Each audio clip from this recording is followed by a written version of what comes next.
el que ens agradaria és, molt bé, hem escoltat les explicacions de Jaume i de Jamie, no és casualitat, o sigui, és casualitat que es diguin gairebé igual, i ens agradaria també veure un punt de vista de directors de per què han començat a plantejar-se accedir a altre tipus de plataformes, altre tipus de distribució, i com ho han fet. I per això tenim dos dels casos més importants que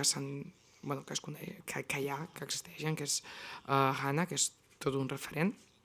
La seva pel·lícula Nasty Old People va ser de les primeres, es va projectar al primer festival de BccN. La seva pel·lícula va ser una de les pel·lícules que han donat més nom a les llicències Creative Commons i a noves formes d'accedir a internet. De fet, aquest festival es va basar arrel de la creació de subtítols de Nasty Old People. Es va crear subtítols i es va veure les possibilitats d'aquesta. Aleshores, el fet de que Nasty Old People creixés d'aquesta forma va provocar en certa forma que existís aquest festival i que probablement molts artistes comencessin a veure aquesta possibilitat. Per nosaltres és un plaer i creiem que hi ha moltes coses interessants a explicar. També guanyadora en quant a mèdia, guanyadora del MEDIA Projecte de MEDIA Antena. Aleshores crec que serà molt interessant perquè tots coneixem la seva experiència. Hanna, feel free to start what you want. Yes, thank you. Can I borrow yours? Of course. Thank you. Hi, I'm Hanna. And I'm from Sweden, and I'm here to share with you some parts of my journey through my films, through digital distribution, and how I started to work with interaction with the audience. And first of all, I would just like to know if there are anyone here. I was in Barcelona some month ago and talked about my project. Is there someone here from there? I know there's one. Yeah. Okay, not so many. Just so I know how deep I should go into it. Okay. The project I'm working on right now is called Granny's Dancing on the Table, which I will get back to a little later. But I will start to talk about something that happened 3 years ago, almost 3 years ago now. And I just wanted to reflect on something that you said, that digital distribution is about connections, and I would like to say yes, it's about relations. It's about first and most of all about relations and interaction. This is this is why we're doing it, and this is the only way I think that it can work. It can't work anymore.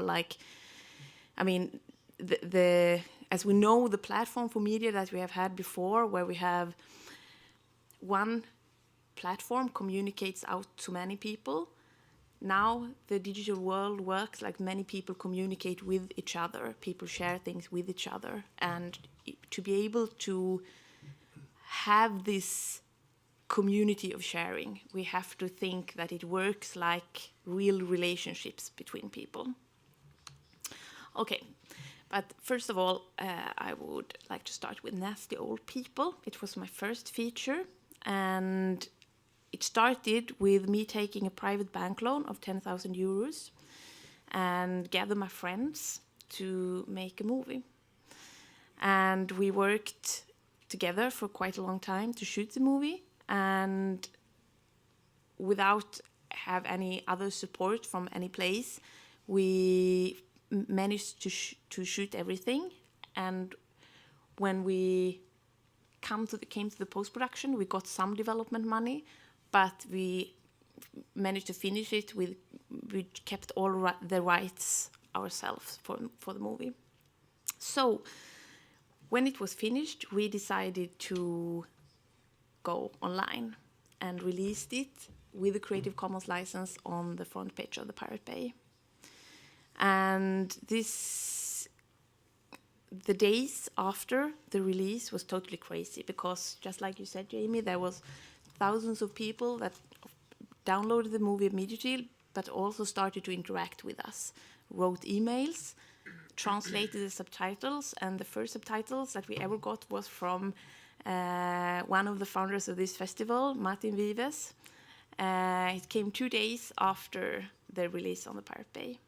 And then we got 18 different languages of people from around the world that translated. After 1 week, people started to organize their own live screenings.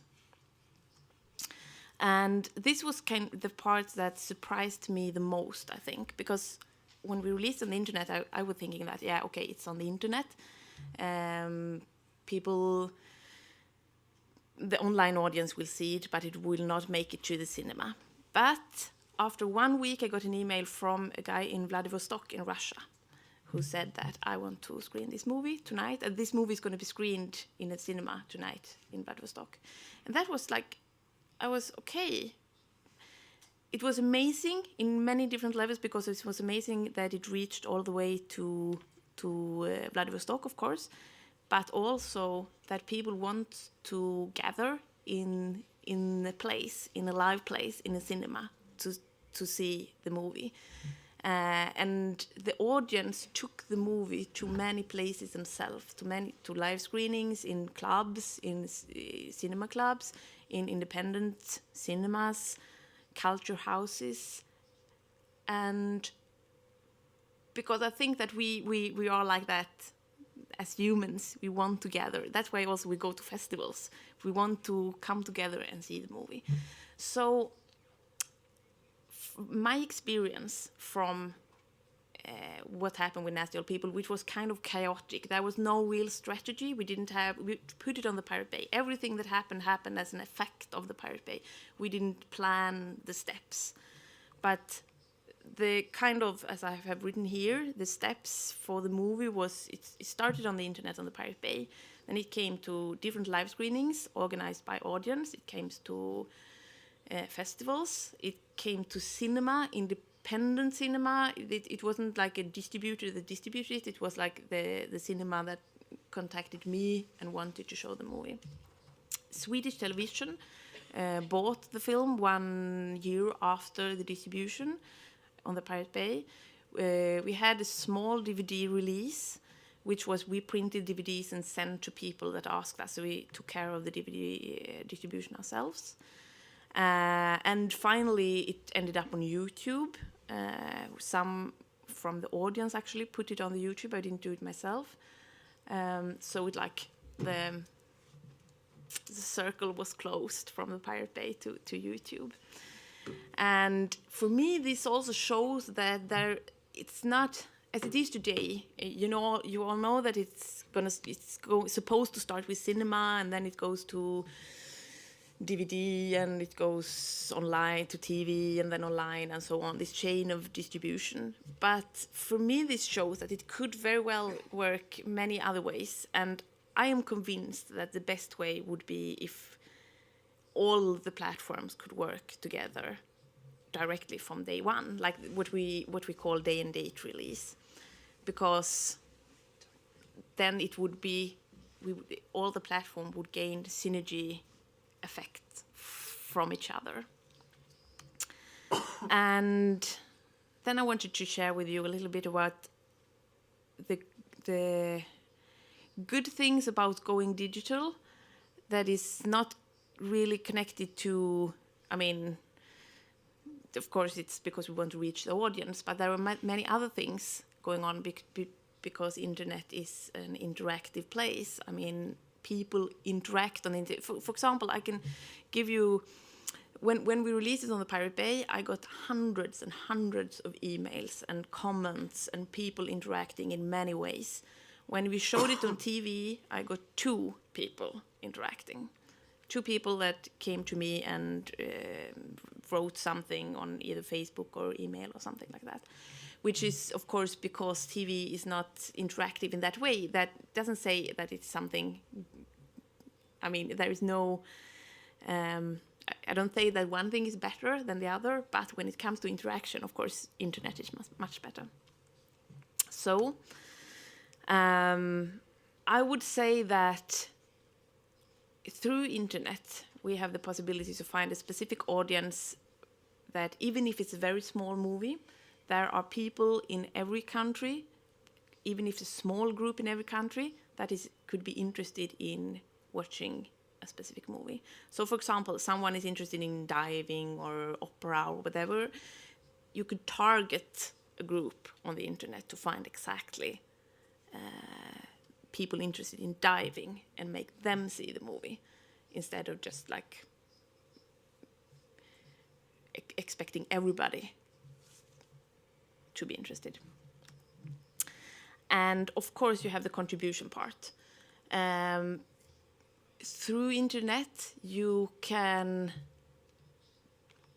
both have a real conversation with people, I mean talk about the project that you're doing already before the movie is finished. And I would really recommend, if you're going to work with digital distribution, to start this dialogue long before the movie is finished.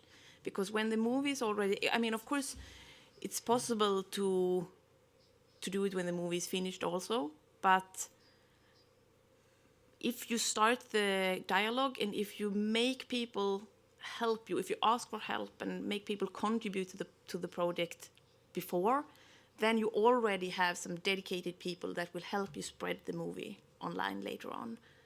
And I think this is something really important.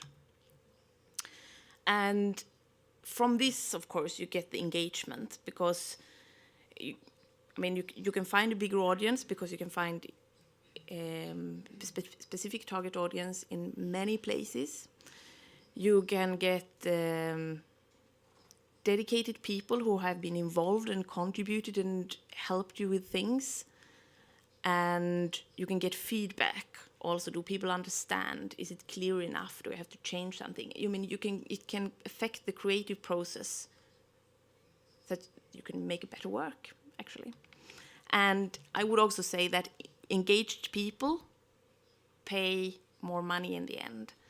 Because I'm doing a crowdfunding campaign now, and it's very easy to see that people that has been engaged in my project from the beginning, who already did a lot, who already contributed with ideas for the script, for example, they contribute also with more money in the crowdfunding campaign, and they will also spread the film in a better way when it's realized, because they already like the movie. They feel that they are part of this movie, and they want this movie to be out for other people to see.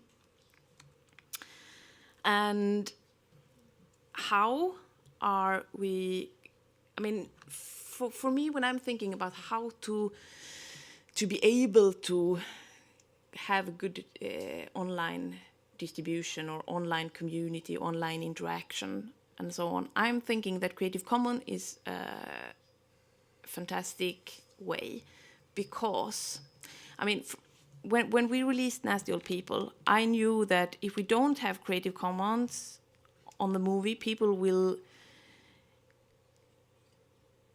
they have to be allowed to share the film. Otherwise, they are doing something against the law. Even though I say you can share it, if I would have copyright on it, they couldn't share it the way I want it. And with Creative Commons, to be able to make something viral, to be able to spread it, so that not only the people that you show the movie for online, but the people share it. They share it on Facebook, they share it on Twitter, they share it on their own site, they put it up on places that you don't have access to. For people to do this, it has to have a Creative Commons license. And that's why I think it's important. And also with Creative Commons, if you, for example, allow people to remix your work, then you have, then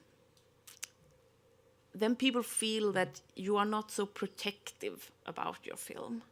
People feel that if people feel that you want to share your film with them, they will be much more happy to give something back, I think.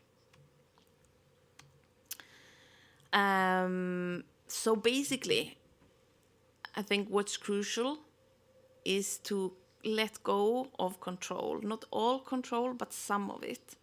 And just like share. Because, I mean, the audience is a strong power, and you want the audience to be with you. You want them to play with you. But if we put up restrictions, I mean, there will always be people who try to go around the restrictions. If we, for example, work with geo-blocking, there will always be people who try to go around those restrictions, and then the audience put their energy in trying to break the rules instead of putting their energy into trying to help you with your film. So, I mean, the audience, you want them to play with you, not against you. And what I think, I mean, I've been thinking about some things, a list where things that I believe that is important for you as a filmmaker to do in order to reach as many people as possible, but also to make people stay and to make people so that they continue to be engaged in your project. And those things is to really listen to what people say and be ready to change things if it doesn't work, and to answer questions. If people write something, be there, be present, answer questions all the time. To build real relationships with people, to, even if it takes a lot of time, just keep answering emails, keep answering, because when you have a real relationship with people, then they will also be there and spread the word. I mean, this is very obvious for me now when I'm doing the crowdfunding campaign, that those people that I have had an email relationship with, or I have answered, I have, given to them all the time, they are the first one to put in money for the crowdfunding campaign. Take advice from people and be ready also to change if there is something that people I don't say that you should change everything as the audience wants, but the audience want to feel that they have some kind of impact, that they make a difference, and that you are ready to listen and ready to change if they think something. And of course, to be transparent, to show what's going on, to be ready to show material even if it's not finished, because we are, as filmmakers, very used to create things in a bubble and not share the process before it's finished. But I think if we share the process, share long before, when we have clips, and always tell how it's going, then it will be, people will trust you and think that, okay, this is coming, even though it's taking longer time, for example, than if you promise something, it takes longer time than you expected, and so on. As long as you're transparent and tell them what's going on, it's okay. And then the last thing is to be as personal as possible, because people want to have a relationship with and help people. I mean, they of course, they want to, if they're interested in your movie, but first of all, we connect to other people more than we connect to a film. And in order to get people to contribute and to help you, I think to be as personal as possible is really good. And then just how to find this audience, this online, just some few things that you can do is, I mean, of course, I wrote torrent size because it's, I mean, for me on the Pirate Bay, I reached an audience, but then it was important that they came back to me. It's not really a good place for you to search for people like that. But Facebook and Twitter and other communities, of course, are. And for example, on Twitter, what I do right now is that I try to keep track on people that talk about my subjects. If someone tweet about their grannies, for example, or someone writes grannies dancing, I try to keep track on them, and I answer them, and if they put up a picture of some granny, I say, "Well, what a wonderful granny," and then they start to follow me and like, "Hi, hey, who are you?" And then, "Oh, I'm doing a project about grannies." I can't really go to people directly and say, "Hi, I'm doing a project about grannies." I have to be more smart and like say, "Oh, your granny seems wonderful," or things like that, to try to make people come to the project. And also Facebook, you can look for groups that talk about the subject that the film is about. Yes, and then Grannyverse. Granny's Dancing on the Table is the film that I'm doing in the transmedia project that is called Grannyverse, which is a multi-platform project. Which it started with a film. It was supposed to be a film only from the beginning. But then after a while, when I started to interact, I wanted to create more opportunities for people to interact. Because a film, somehow I need to have the final control over what's going to happen. And a film that it is 1 hour and a half doesn't fit so much content. I would like people to create more content that could go into this project. So that's why I decided to start a cross-media project, which means that, I mean, we make the film, but we also make a game, and we make other events around it. For example, we have something that we call International Granny Day, where we encourage people to tell their story about their granny. And this is... they send a picture of their granny and tell a short story about her, which has been really, really great. And it's really wonderful to just receive those. We have, like 2 days ago, I got a granny story from New Zealand, and people writing, people who wants to share their granny stories. This is... and this is something that belongs to the project. It will not go into the film, but it will be an exhibition that will go on a tour. And we already had one exhibition in Malmö, which later on, one guy in Serbia, he wanted to host the exhibition. So we sent him all the pictures, and he sent us back a YouTube clip of him having an exhibition in Serbia with all the grannies and the band playing. And I have no idea who this guy is, just some guy from Serbia. And this is something this is what I say can happen. And even if that is one guy who organizes the festival, of course he or the exhibition, of course many other people becomes aware of the project because he is there and organizes this. And this is something that maybe the most important part when it comes to this interaction, because of course you can't interact with 1 million people like I was saying now, like answering emails and going on like that, but you have to find the people that are really, really dedicated and make them ambassadors. If there's too many people come on board, well, then just take the people who are most engaged and let them answer the questions. Give them access to your accounts, and because people are happy to do that. People are, yay, I want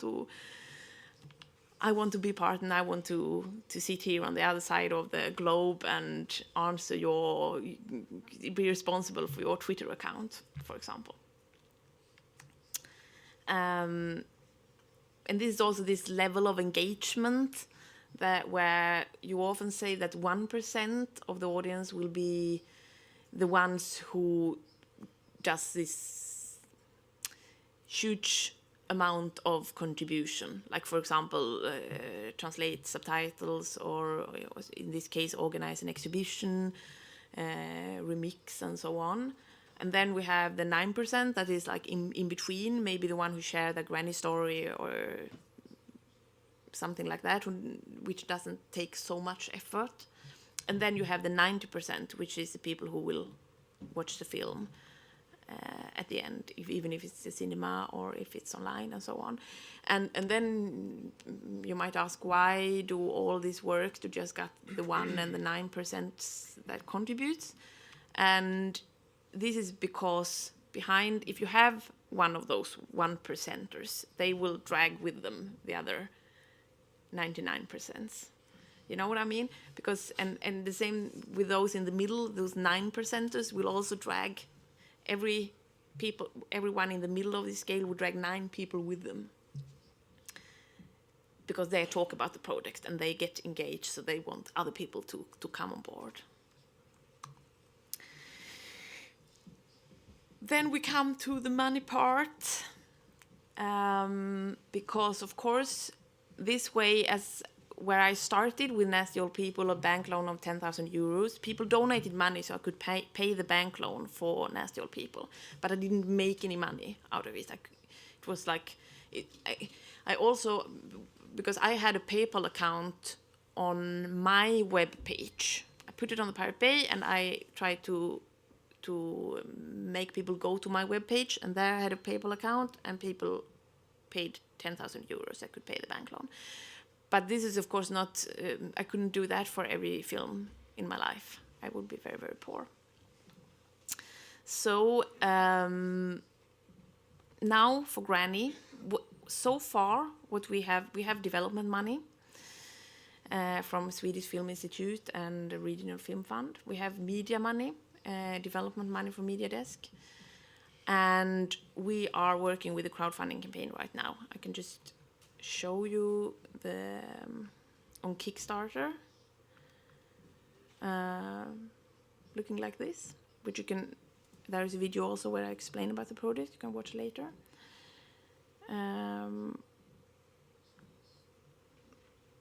So this is what we have now, and what we are, the next step is to get production money from pre-sales, Swedish television, from Film Institute, Sweden. Now this is also an international co-production. So I actually work with co-producers in Poland, France, and Denmark, and everybody is so far agreeing with Creative Commons, which is really great, of course. And this is, I would say that my experience so far, it is not the problem. I mean, the film funds is not the problem when it comes to Creative Commons. If they, I mean, so to finance, for example, Swedish Film Institute say Creative Commons is no problem, but you need a distributor. And the distributors, here is where the problem also often comes, because cinema distributors might be afraid of Creative Commons. But my experience is that not that the film institutes, they are much more open. I can of course not say for everybody everywhere, but when I talk about it, my feeling, what I'm discovering is that it seems possible. I didn't get production money yet for a Creative Commons film, so I can't say that it is possible. We'll see next year, maybe. But there is one other thing that is kind of important, actually, when it comes to financing of this kind of projects, and this is to try to make small projects within the project. This is what I'm doing now. Instead of just seeing this is a full feature film that needs this amount of money, I try to look at, for example, only the interaction part. I want to interact with people, and then I create a small project where I say, for example, I collect the granny stories. And then I can search for money for only this part at some other place, not some culture fund, for example, and even research money or some international exchange money, things like that, that is not connected to the film production. And then, of course, you have the problem that many of those funds say that the money cannot go to finance a movie or a game or a product like that. It has to be a project, you know. It has to be, for example, we are hosting workshops where people can come and contribute to the project and do scrapbooking, tell their story, things like that. And those workshops we have managed to fund with other money, other culture, small culture funds in Sweden. And also some international exchange money because we have workshops, people traveling, and of course the problem is that you might get stuck in this process. It takes a lot of time and it takes a lot of effort to create all those things around, but at the same time it's when those, I mean, at the end of course we have to finance the movie. We have to,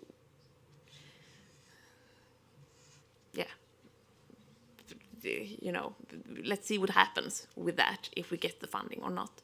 But to keep the project going, to develop the project, I think this is a really good way to just see if there is you can put out one small part of the project and make something around it and search for money for exactly that small part.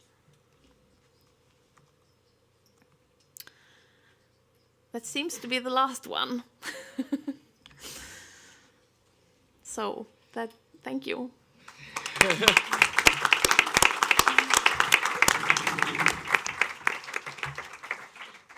Thank you very much, Hanna. Hanna ha hablado antes de hacer que la propia audiencia participe, y ahora entre película y película hizo un cortometraje que era Lady Crash, y precisamente lo que ha ofrecido para mantener esa comunidad y mantener viva su comunidad y su audiencia, que luego es la que le está ayudando a financiar y a poder seguir haciendo cine y a desarrollar de una forma internacional todo su cine, hace participaciones como en el cortometraje Lady Crash ha solicitado a su comunidad que él haga remixes, que lo modifique.